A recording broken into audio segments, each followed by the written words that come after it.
Arnold Schwarzenegger became governor of California in 2003.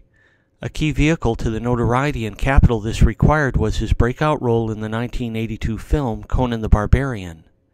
This led to 2 sequels and other fantasy and sci-fi roles that established him as a star and landed him his recent role in American politics.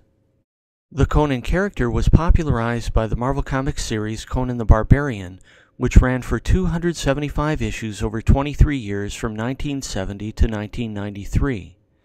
Marvel's series had comic book and magazine spin-offs, and a syndicated newspaper strip, records, and a Saturday morning cartoon.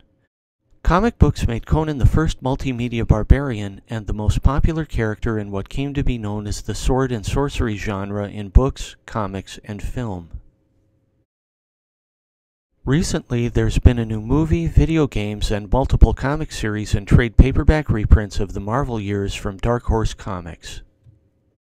For a comic book character, Conan's emphasis on real combat and the unlawful appropriation of other people's wealth do not fit comfortably with the established formula of superhero comics.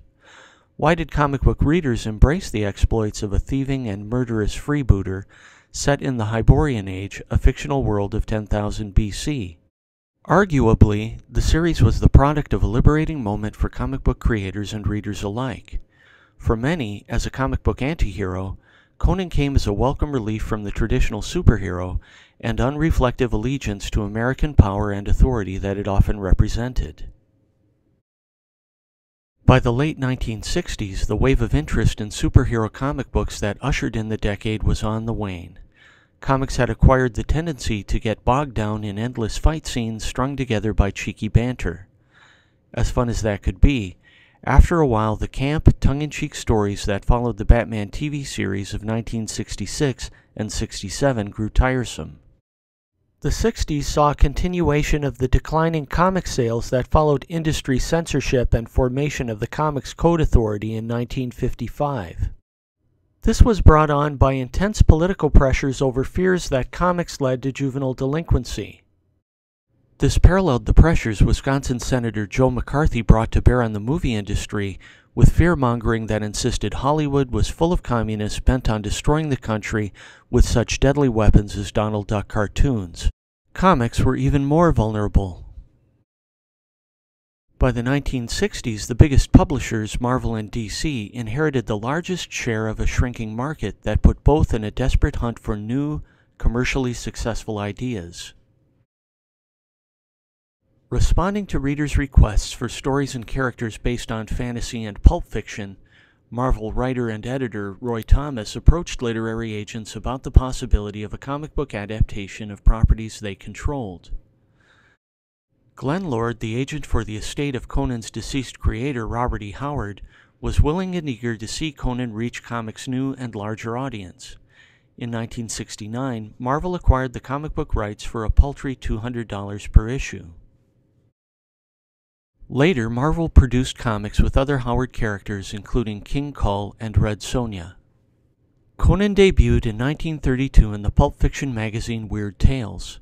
As comic historian Roger Sabin puts it, the original Conan stories were set in a mythological prehistoric past that Howard called the Hyborian Age, and involved incredibly gory adventures of a none-too-bright hero, impossibly muscular and armed to the teeth with broadswords and axes, and his quest to save princesses and do battle with evil magicians and fanciful monsters. Posthumously, Conan made Robert E. Howard the leading author of the sword and sorcery genre, which combines elements of adventure, historical fantasy, and horror, often with a liberal dose of sex from crime fiction. Howard wrote about 24 Conan stories by his death in 1936. His other stories include Barbarians, horror, boxing, sailors' adventures, historical fiction, and comedic westerns written in a Texas patois that are some of his most entertaining work. In the 1960s, Lancer Books repackaged the stories in paperback, with dramatic covers by fantasy painter and former comic artist Frank Frazetta, who set the tone in fantasy art for the next few decades. Frazetta's earlier work included the original Ghost Rider and Ghosting Little Abner for El Cap. The Lancer paperbacks, both in content and packaging, were the influence with the greatest impact on the comic series.